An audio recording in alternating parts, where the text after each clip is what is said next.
সকাল সকাল খুব সুন্দর রোদ্র উঠেছে। আর প্রতিদিনকার মতো আজও আমি সব জামা কাপড়গুলো সকাল সকালে ধুয়ে মেলে দিয়েছি। আজ বাড়িতেই জামা কাপড়গুলো মেলে দিলাম, কারণ হচ্ছে ওখানে আগে তো মাঠে মেলতাম, কিন্তু অত্যাচারের জন্য এখন আর মাঠে মেলতে পারি না। তো ভাবলাম যে না, অল্প কাটেই জামা কাপড় তো বাড়িতেই মেলে দিই।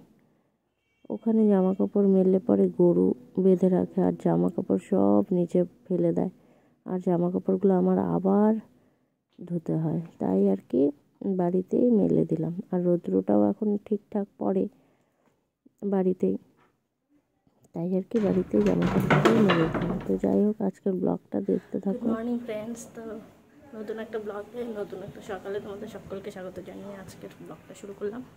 আশা করি তোমরা সবাই ভালো আছো আর আমরাও ভালো আছি। তো এখন 10টা বাজে। তো এখন রান্নাঘরে যাইনি, রান্না বসাইনি।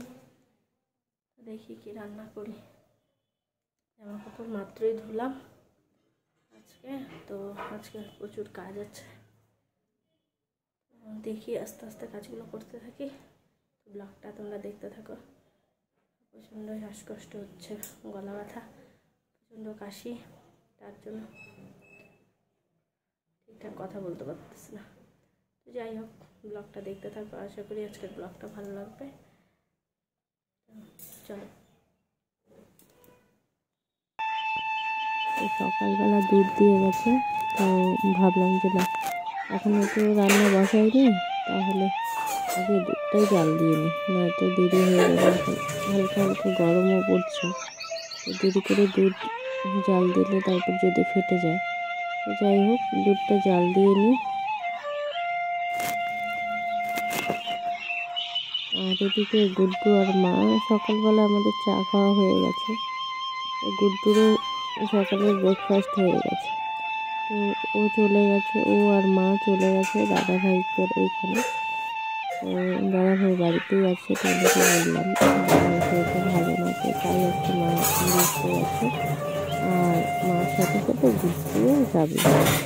যাই হোক, ও আস্তে আস্তে আমি রান্নাটা বসিয়ে দিই।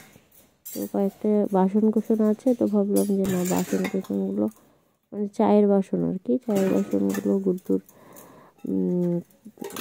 খাওয়ার বাটি চামচ এগুলো ধুয়ে নিই, তারপর না হয় তোমাদের সামনে আবার আসছি। আর বেসিনে বাসন কোসন রেখে দিলে একটা একটা করে বাড়তেই থাকে, তারপর আর ধুতেও সময় লাগে, আর এনার্জিটাও মানে সেরকম ভালো লাগে না যখন অনেকগুলো বাসন হয়ে যায়। তো গলার অবস্থা আমার খুবই খারাপ। তোমরা তো আগের ব্লগটা দেখতেই পেরেছো, কয়েকদিন থেকে ধরেই কাশি হচ্ছে প্রচণ্ড, আর প্রচণ্ড গলা ব্যথার জন্য ঠিকঠাকভাবে ভয়েসটাও দিতে পারছি না। যাই হোক, কী আর করবো, এইভাবেই তোমরা আমার পাশে থেকো। আজকের ব্লগটা পুরোটা দেখে লাইক কমেন্ট শেয়ার করে দিও। আর যারা নতুন আমার চ্যানেলে ভিজিট করছো, তো তারা অবশ্যই সাবস্ক্রাইব করে পাশে থেকো। আর তোমাদেরকে বললাম না যে আজ জামা কাপড় বাড়িতেই মেলেছি, কদিন থেকেই না খুব অত্যাচার করছে আর কি। তো তাই আর কি ভাবলাম যে না, জামা কাপড়গুলো বাড়িতেই রোদতে দিয়ে দিই, লোকের সাথে শুধু শুধু ক্যাচাল করতে একদম। বিছানাটার মধ্যে এক বোতল জল ঢাইলে দিছে দুষ্টুটা। সর ওইখান থেকে, রৌদ্রটা।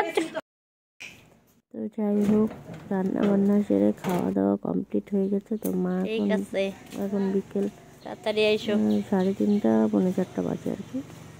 মা যাচ্ছে হচ্ছে কীর্তনে। তো ওই মায়ের আরও সাথে অনেকেই যাচ্ছে, মামি জেঠি ওরা সবাই আর কি। এই দেখো, তোমাদের সাথে আমাদের বললাম না ফুল গাছ হয় না, তো তাও দেখো টবের মধ্যে আমি এই যে দেখো কয়েকটা টমেটো গাছের চারা লাগিয়েছি। মানে একটা পাকা টমেটো বীজগুলো আমি এই বালতিটার মধ্যে মাটি দেওয়া ছিল, তো ওগুলোর মধ্যে দিয়ে দিয়েছিলাম। দেখো কি সুন্দর চারা বেরিয়েছে। তো মা বলছিল হবে না, আমি ভাবলাম দেখি না হলে ক্ষতি কি। যাই হোক, তো সামনের উঠোনটা একটু হাঁটাহাঁটি করছি। আবার এলাম, গলার অবস্থা দেখেছে ফ্রেন্ড। সকালের কাজকর্ম সব কিছু তো দেখতেই পারলে। তো এখন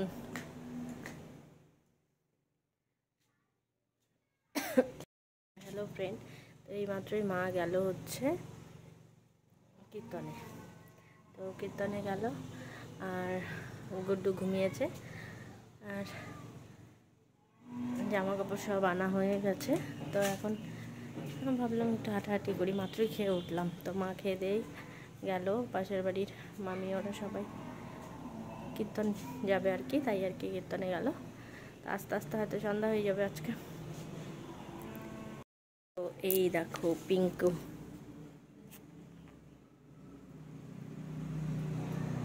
পিঙ্কু পিঙ্কু আমাদের পিঙ্কু,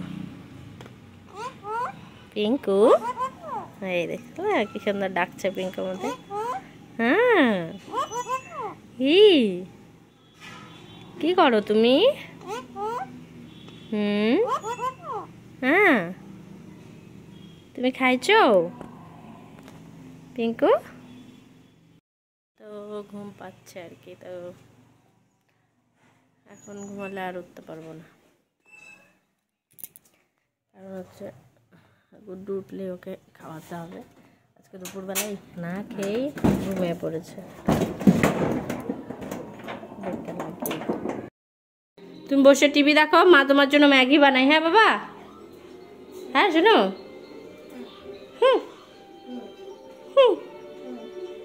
বাই।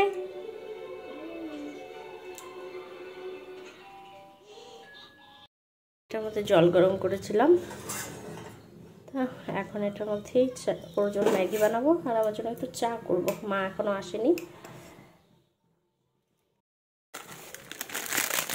একটাই ম্যাগি ছিল। তো ম্যাগিটা বানাতে থাকি, তারপরে আসছি আবার তোমাদের সামনে। ম্যাগিটা গুঁড়া করে নিই, না গোটা গোটা থাকলে আবার খেতে পারে না।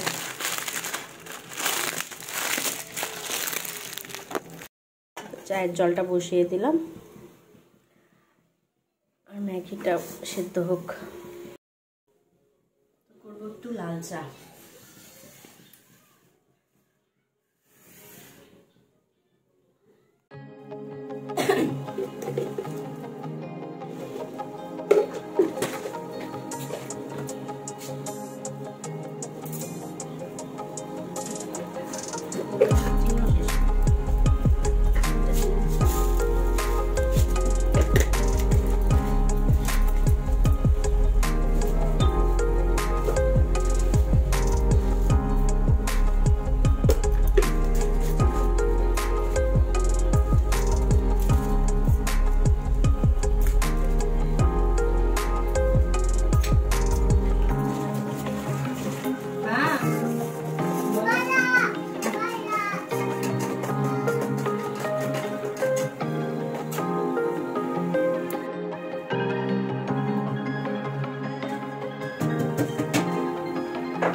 সস দিয়ে দিলে না খুব সুন্দর খায়।